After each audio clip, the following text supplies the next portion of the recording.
Международный аэропорт Бейрута имени Рафика Харири – единственный действующий коммерческий аэропорт в Ливане, и поэтому его ежедневно посещают множество путешественников со всего мира. Бесчисленное количество людей проходит через терминалы, и огромное количество багажа и посылок перевозится во все страны. Таким образом, вы можете себе представить, что безопасность аэропорта имеет первостепенное значение. По этой причине полицейский патруль и частные охранники следят за приходом и уходом пассажиров. Но есть группа относительно невзрачных героев, которые работают в аэропорту – ищущие собаки. Эти животные обучены обнаруживать подозрительные пакеты или багаж с запрещенными предметами. Это могут быть наркотики или даже деньги. Они знают, как правильно идентифицировать часть багажа и что делать дальше. Офицеры полиции хорошо знают знаки. Например, если собака-ищейка указывает носом прямо на предмет багажа или человека, сидящего совершенно неподвижно, это значит, что его нужно проверить. Это простая, но эффективная система. Во время обхода аэропорта эта собака обнюхивала различные предметы багажа. Никто не обращал на нее особого внимания. Они знали, что у милого животного есть работа. Каким бы милым он ни был, пассажиры знали, что не могут остановиться и погладить его, иначе они будут мешать его важной работе. Поэтому в большинстве случаев люди одаривали проводника мимолетной улыбкой. Но вдруг собака показала, что учуяла что-то в одном из уже зарегистрированных ящиков, которые как раз находились в пути через аэропорт из одного пункта назначения в другой. Глядя на транспортную этикетку, полицейский увидел, что посылка везлась из Беларуси в Бейрут. Судя по всему, ящик прибыл несколькими днями ранее и ждал в аэропорту, чтобы его забрали. Следопыт сидел неподвижно, пристально глядя на коробку. Полицейский не сомневался, что его животное обнаружило что-то крайне необычное и, вероятно, незаконное. Собака-следопыт очень редко что-то неправильно идентифицирует. И полицейский никогда не видел, чтобы его собака ошибочно подозревала человека или часть багажа. Дрессировщик указал, что собака может подойти ближе. Затем она прыгнула на ящик. Сама коробка была довольно большой, примерно 10 на 3 фута. Она была похожа на многие другие, стоявшие в аэропорту, так что ничего особенного в ней не было. Единственным отличием, которое заметил полицейский, было несколько маленьких, почти незаметных отверстий вдоль ящика. Собака сразу же их заметила, сунула нос прямо над одной из дырок и пристально принюхалась. При этом она издала небольшой стон. Эта реакция определенно была необычной.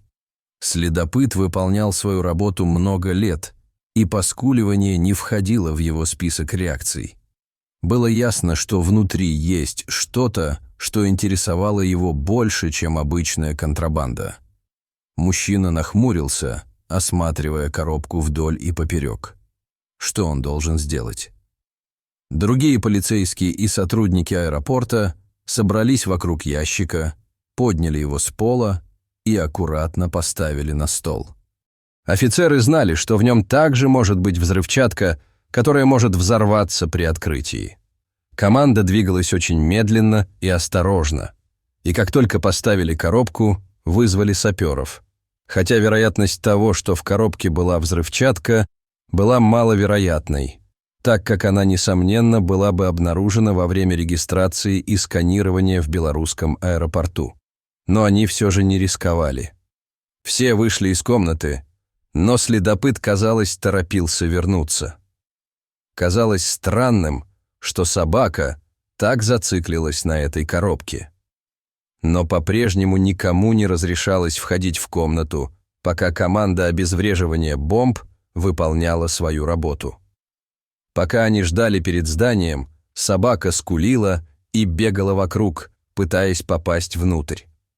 Хозяину это показалось странным, так как такое поведение для нее было нетипичным. Они работали вместе много лет, но он никогда не видел своего животного таким взволнованным. Это вызвало у офицера всевозможные тревожные звоночки. Что было такого особенного или странного в этой коробке? А пока им пришлось ждать. К счастью, саперы спокойно вышли из комнаты и сообщили другим офицерам, что внутри нет ничего опасного.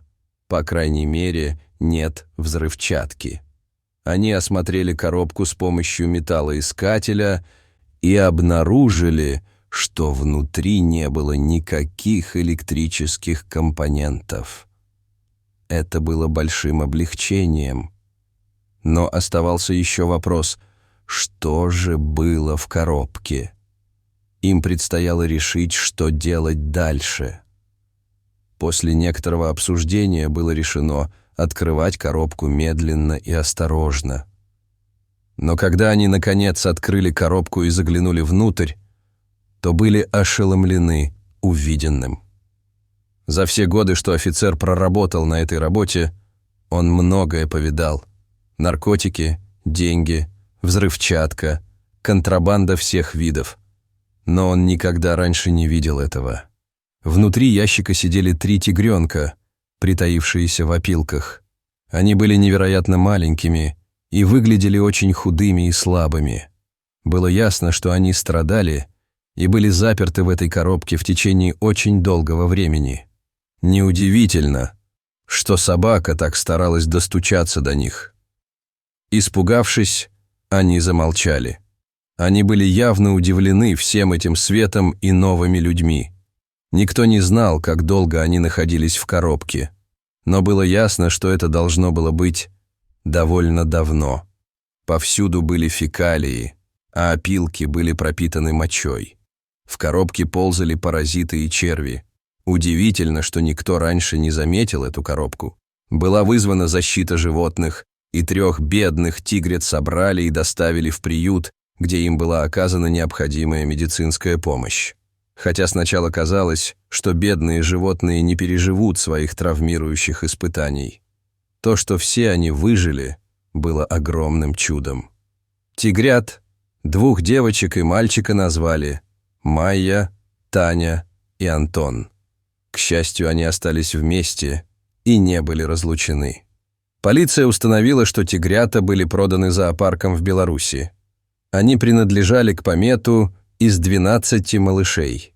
И хотя хорошо, что эти 3 выжили, никто не узнал, что случилось с их братьями и сестрами, отправленными в другие места. Директор зоопарка был арестован, обвинен и приговорен к длительному тюремному заключению. И все из-за полицейской собаки, которая просто выполняла свою работу и в итоге была вознаграждена множеством похлопываний. Дорогие зрители, что вы думаете об этой истории? Расскажите, пожалуйста, в комментариях. А если вам понравилось это видео, то ставьте лайк и подписывайтесь на наш канал. До свидания.